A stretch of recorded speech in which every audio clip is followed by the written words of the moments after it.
Madam Speaker, today आपको तो हमने ये मॉब लिंचिंग के विषय में नोटिस 5 जून को ही दिया था कि ये 193 में लेना चाहिए जून।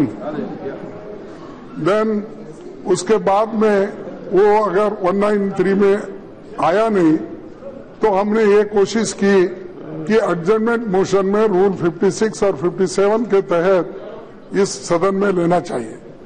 आप रेडी हैं, लेकिन सरकार रेडी नहीं, मेरे को समझ में नहीं आ रहा। नहीं रेडी है कोई नहीं, आप तो रेडी हैं और हमको बोले हैं। हम जब आपसे मिले हमको बड़ी खुशी हो गई कि आपने कहा कि मेरे तरफ से कोई इसके बारे में बाधा नहीं है, सिर्फ सरकार को आप समझाइए। सरकार को समझाने की अगर समझ में आया तो समझाएंगे, सोए हुए लोगों को जगा नहीं सकते। प्लीज और जो 1 मिनट, इसीलिए मेरे शब्द ऐसे मत करके बोलो। नहीं आपके शब्द मैंने कहा था, आपने तुरंत नहीं आप नहीं वो नहीं बोलो, ये मेरे शब्द है उनके लिए।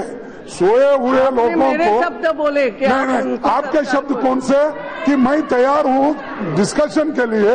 सरकार को आप कब लगाना? सरकार मान रही नहीं, आप तय करें। नहीं सरकार मान रही नहीं, इसीलिए मैं आपसे यही विनती करता हूँ। मैंने केवल सरकार भी नहीं कहा, मैंने कहा सबको, और इसलिए आज बीएससी मीटिंग भी रखी है। मैंने कहा सब लोग जब तैयार हो, इसीलिए हम विनती करते हैं कि आप आपके शब्द को मैं गोलमोल करके कहाँ जाऊं, मैं तो यही रहना। तो मैं आपसे यही विनती करता हूं कि ये मॉब लिंचिंग का सब्जेक्ट बड़ा मुद्दा है।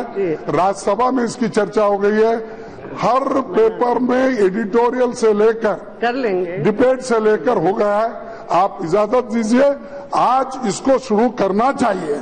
हम सस्पेंड के बारे में, मेंबर के रिवोकेशन के बारे में पूछने वाले नहीं है। आप जो निर्णय लिए हैं हम छोड़ दिए, हम छोड़ देंगे। हमको ये मुद्दा महत्व का है, ये मुद्दा महत्व का है, ये जो जनता का मुद्दा है।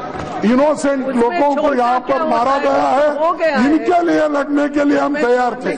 उसके वजह से उनको सस्पेंड हुआ है, तो वो रिवोकेशन के लिए हम कोई आपको उसके बारे में कुछ पूछना नहीं चाहते। पूछना क्या होता है? कुछ कृपा करके आप हमको सहमति दो और चर्चा शुरू करने के लिए आप तैयार कीजिए।